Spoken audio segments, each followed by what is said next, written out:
네, 오늘은 고린도후서 1장 23절부터 2장 17절까지 하나님의 말씀 나누겠습니다. 바울은 고린도 교회에 18개월 동안 머무르면서 교회를 개척했습니다. 그러나 바울이 떠나간 뒤에 이 거짓 교사들이 교회 안으로 들어와서 바울을 모욕합니다.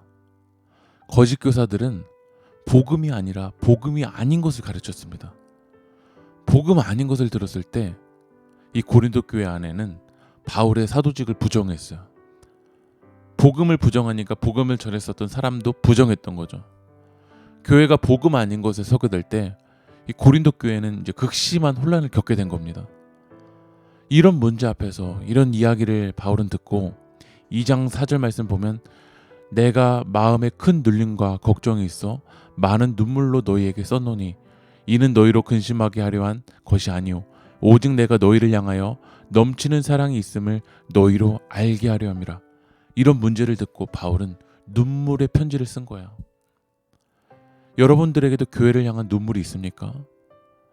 때로는 언론을 통해서 때로는 사회 속에서 이 교회 문제들을 들을 때 우리는 바울처럼 눈물이 있어야 됩니다.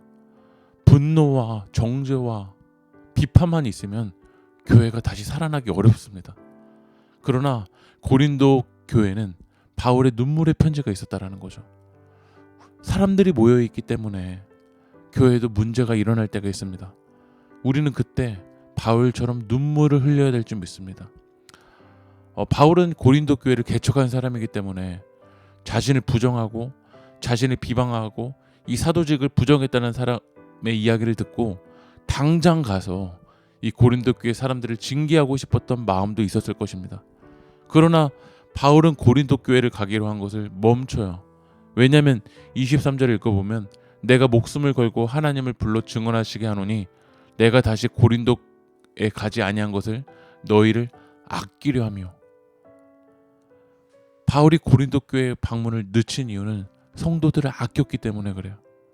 24절에서는 우리가 너희 믿음을 주관하려는 것이 아니오 오직 너희 기쁨을 돕는 자가 되려 함이니 이는 너희가 믿음에 섰음이라.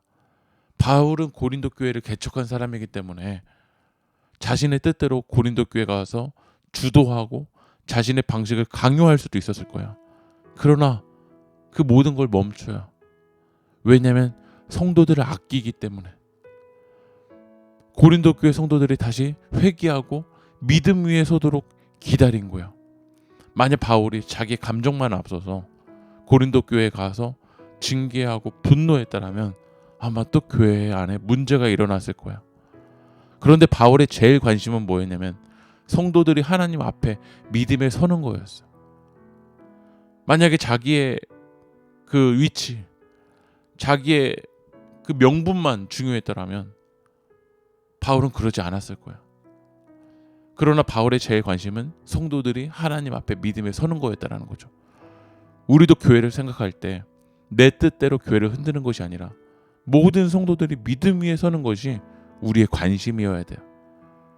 그래서 바울은 자신을 비방한 잘못된 형제에 대한 분노도 있었겠지만 6절 말씀을 보면 이러한 사람은 많은 사람에게서 벌받는 것이 마땅하도다. 그러나 벌 받아서 징계하고 내쫓는 것이 마땅한 상황이겠지만 바울은 7절 말씀 보면 그런즉 너희는 차라리 그를 용서하고 위로할 것이니 그가 너무 많은 근심에 잠길까 두려워하노라.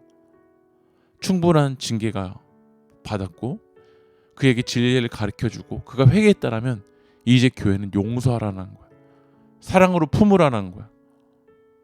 그런데 옳은 뜻을 말한다라는 명목 아래 분노에 휩싸여서 한 사람을 죽이고 한 사람을 무너뜨리려고 할 때가 있습니다. 하나님이 원하시는 건 죽이는 것이 아니라 살리는 것입니다. 살리기 위해서는 그에게 바른 뜻을 가르쳐주는 것도 필요하고요. 그와 함께 진정한 사랑과 용서가 필요하다는 거예요.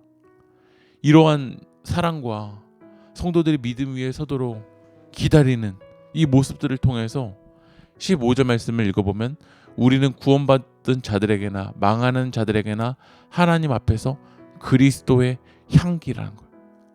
이런 사랑의 모습들을 통해서 교회에 뭐가 나타나냐면 향기가 나타난다라고. 그 향기, 그 냄새는 바로 예수 그리스도의 향기입니다. 교회도 사람들이 모였기 때문에 문제가 일어날 때가 있어요. 그러나 그 문제를 감정에만 휩싸여서 분노한다라면 그리스도의 향기가 아니라 16절 말씀처럼 이 사람에게는 사망으로부터 사망에 이르는 냄새요.